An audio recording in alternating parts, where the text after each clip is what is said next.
Hi, welcome back to Parenting Looks Like. I'm Jen. I'm a holistic family consultant and conscious parenting coach. I work with queer, non-monogamous, and neurodivergent families to find the joy in parenting outside the box. And today we're talking to Jodi about his parenting and non-monogamy journey. Do you want to introduce yourself and your people and tell us a little bit about what your relationship structures and philosophies are like right now? I'm Jody. Polyam parenting looks like me. I am a polyam parent. I co-parent three children. And for context and for reference for folks viewing this, they're about 20 years old, 18 years old, and 16 years old. I identify as solo poly. Descriptions are better than labels sometimes, but I do have three partners.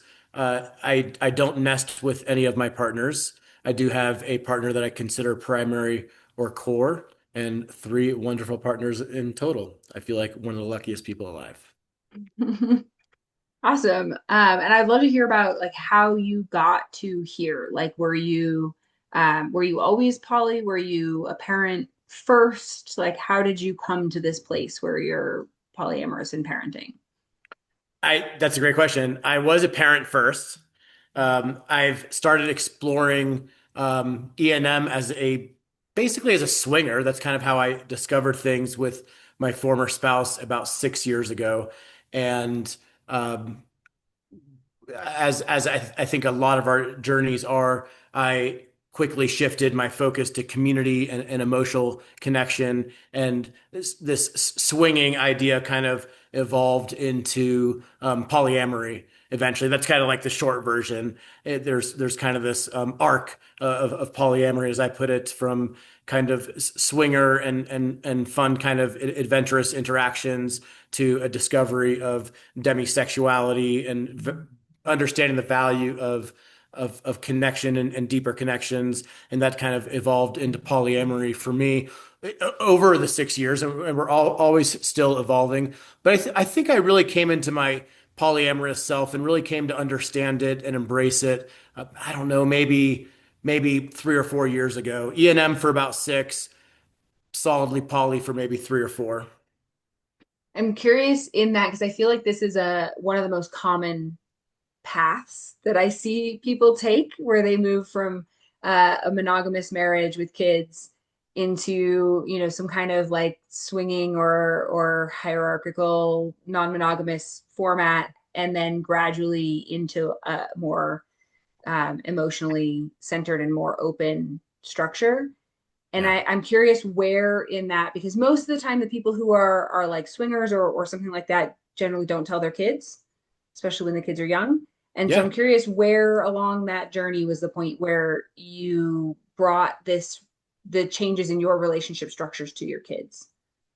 Yeah, I think so my kid's mom and my former spouse, we have always been very open in general. We were reasonably open with our kids from the beginning, age appropriate. Um, and I don't think we didn't have any conversations with them, and I don't think we wanted them to know I don't think they needed to have visibility into our sex life. And I think at the time, as we were still discovering things, I wouldn't maybe characterize it as open, but not hidden and not secret. They heard terms like the Scarlet Ranch. They knew we went to this place called the Ranch, which is where our community was. That's where we found our community initially, at least. They knew that we came home smelling like chlorine sometimes. They knew we were at a place that we called the pool. So, I think it was important to us. For me personally, some of my most important values are openness and honesty and communication. And I think neither the kid's mom or I wanted to lie to our children or be secret about it. And like a lot of us, that was the beginning of a massive deconstruction journey. Like a lot of us in our community, we have suffered trauma, trauma, religious trauma, societal programming, and all of these things. So for us, we were already in a place before we discovered and wanted to explore swinging, where we wanted to shed the stigmas and let go of the guilt and shame that we feel like we had been taught to feel. And we didn't want our kids to experience those emotions and what I consider toxic as well. So we wanted to be open with them. That evolved after we got divorced, and we kind of have separate ways and separate ideas of parenting. Fast forward several years, always age appropriate and open with my children, but within the last year or two, I've had conversations with my children about ethical non-monogamy and polyamory and my about my relationships. I'm curious because your kids were a little bit older. They were tweens and teens when you started exploring this. That's They're, right. approaching young adulthood now. Yep. And so I'm curious about what have you found uniquely challenging about moving into a non-monogamous lifestyle with kids in those ages, especially if there's anything that you think, monogamous parents or kid-free poly folk don't have to deal with. Yeah, I'll definitely and I've been on both sides of that. I've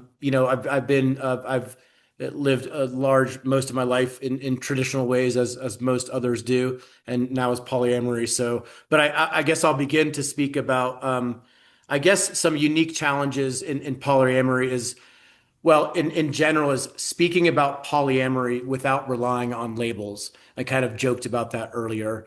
And, making sure that the information I'm conveying to them is age appropriate. And I try to use descriptions as opposed to labels, and to be honest.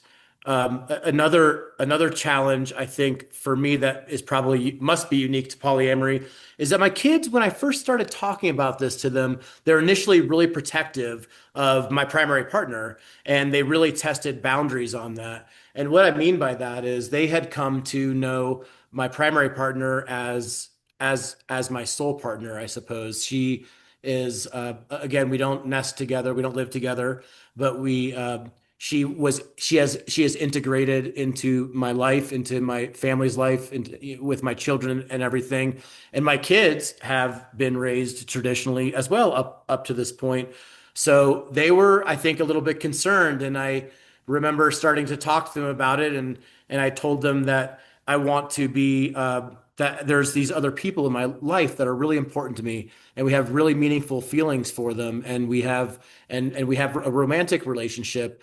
And I told them that they're not I don't want my kids to think that I'm having affairs or that I'm cheating, and that's not what this is. These aren't my side chicks. They're not, my concubines or anything like that. That they're really important people to me. And my children listened to me, and I think they heard me. Also, they took opportunities when Deanna and I, my primary partner, were in the room together right here in my home, and uh, a comment. My kids made a comment in front of Deanna to kind of test that a little bit, and I think my son said something like, "Dad has women over all the time." And I paused and I owned it. And I said, yes, I do. They're not just any women, they're important women. And Deanna knows them and knows who they are and has relationships with them. And we have and my primary partner and I, Deanna and I, have a relationship built on honesty and openness. So it was a real teaching moment for them. And there may have been one or two other times where they tested that, but I think they understand it now. I think they understand it now. I Yeah. guess another challenge too, real quick, with is we hear about the scheduling and logistics in polyamory dating, and then with having children and everything, they see that and experience that and are a part of that. And then the one other thing I'll add is modeling emotional health and openness in I think a culture and society that still misunderstands poly families. Yeah, and that's kind of what I was gonna reflect back is that what I heard in that is is that like the challenging part there is navigating the things that your kids have internalized, not from you, about relationships. So you present, even you presenting them with this idea, this new idea, they're like, but really though, because that's not what I heard.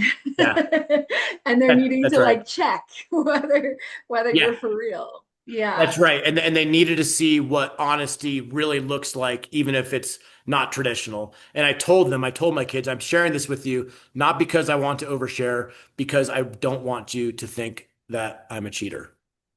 Right. And you don't want them to make up a story about what's happening that's going That's to right. almost certainly be inaccurate because the information around them in the world is almost certainly not positive towards your life. Yeah, and I think you really nailed something there, Jen. When we don't have the level of information that we need, we fill it in. I mean, just as adults, Oh, yeah. and I think the way you just applied it to that situation, if the children don't have, if it's not coming from me, then they might tell themselves stories about what it is. That's right. Yeah. And I could see that being so important so many places. When a parent who's usually been home every night of a child's life is going to go spend the night somewhere else, and does the child have the opportunity to hear from the parent about how the parent feels, or does the child make up a story about like the parent doesn't care about me and they're leaving or something like that, right? And how do we communicate what's true so that our kids get that instead of whatever wild thing comes from the inside? That's right. That's right. And as far as teaching my kids values and how to make decisions and everything, and this is different than I think a lot of mono and traditional families and relationships. I want my children to know that there are all kinds of ways to be authentic and to express your authenticity and to live your life and to have relationship structures. And I don't teach my kids that my relationship structure is the right one or the only one. But I want them to know that it's available to them and that it's okay. And not only is that okay, but anything else in their lives. And what that's really teaching them is not that, oh, there's this thing called polyamory and it's an option. I mean, it's that, but it's also teaching them that they are safe to be their authentic selves, whatever that looks like for them. And that could mean a lot of different things. And I want them to feel love and support, and I think they do. Yeah, it's so important. I'm curious, especially for people who are on a similar path to you of exploring opening up a relationship or bring their kids into knowledge of what the relationship structures are. Is there any wisdom that you've gained, maybe hard won wisdom that you'd like to pass along to make that path easier for others?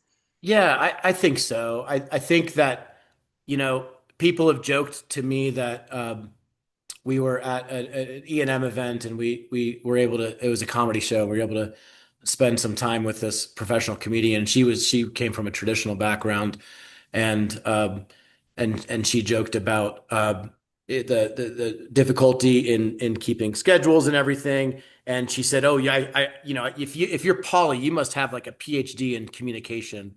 So I don't know. I guess the wisdom there is to become a student and practitioner of effective communication, to communicate descriptively without using labels. I think you can get to that, but you and I understand things like polyamory and demisexuality and all these different labels that are out there that are just trying to be helpful. But our children, I think, don't understand them as much, and I would use descriptions.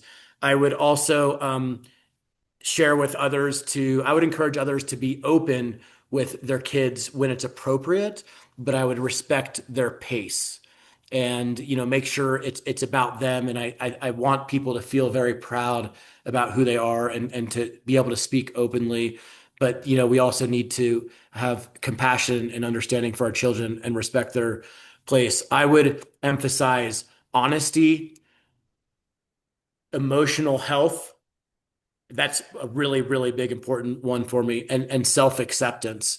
So to be able to speak with your children about these things, about these relationship structures, is teaching them also about all these different things.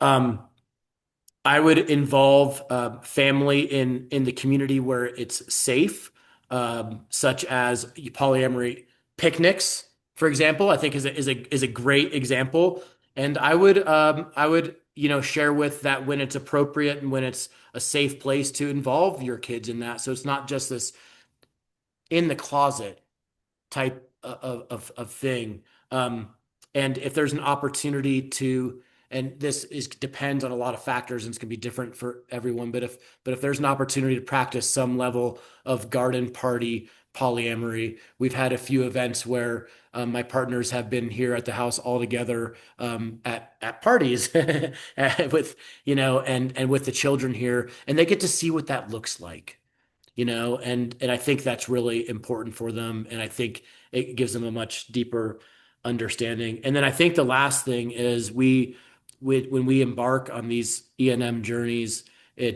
I just it seems to me like the vast majority of us are very intentional about the way we treat ourselves and the way we seek support and health and help.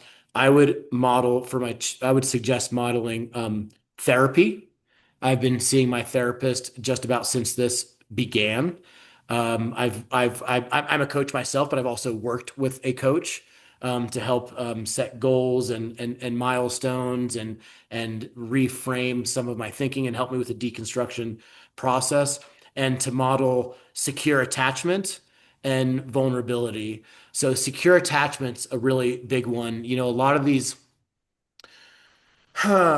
I don't know what word. There's not a good word here, but they're kind of not really great emotions, I think. They're emotions that don't really serve us, and they come through these attachment styles, I think, that are not that I don't consider. I think a lot of people don't consider healthy or serving in a way to help us live our most fulfilled lives. So modeling these things, modeling these behaviors, modeling these commitments, modeling this communication, relationships, self-care, self-love, living authentically, modeling that for our children is so powerful. And I kind of geek out a little bit. I think I've shared this with you before. My personal vision is to help people discover, explore, and express their authenticity and their sexuality and to provide safe spaces for them to do that. So I do that for my children.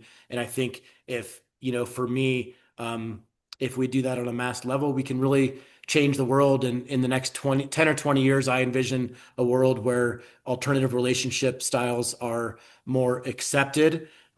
We are there's we're more visible. We're more visible to the world, and I just have to nod to communities that live alternative lifestyles that came before us, like the LGBTQ community, who taught us how to be courageous about being visible and taught us how to be proud and to express pride. And I think it's our turn now. And what I mean by our turn is everybody else, and so much love and respect for that community for paving the way. But I think we're in a renaissance right now, and it's sexual liberation, it's freer thinking, and I call it the great coming out.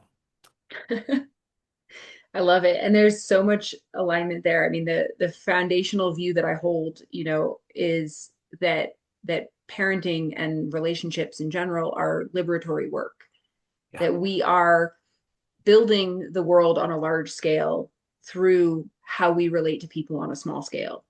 And all of those things you're talking about, the healing old wounds and learning new skills and self love and acceptance and all of those aspects of growth and healing, those are the things that lead you to be different with yourself, to show up differently in your relationships with other people, and then that leads you and those other people together to build a different way of being in community. And if all of us do that, like you said, on a large scale, we build a whole different world.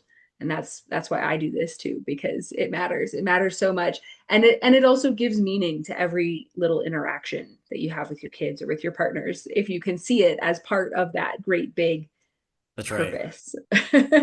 We share a vision, and and Yeah. it will come to fruition. It is coming to fruition.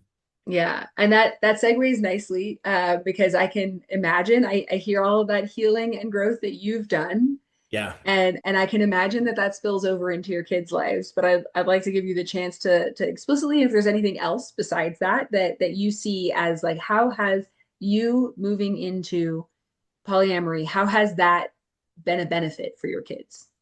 Yeah.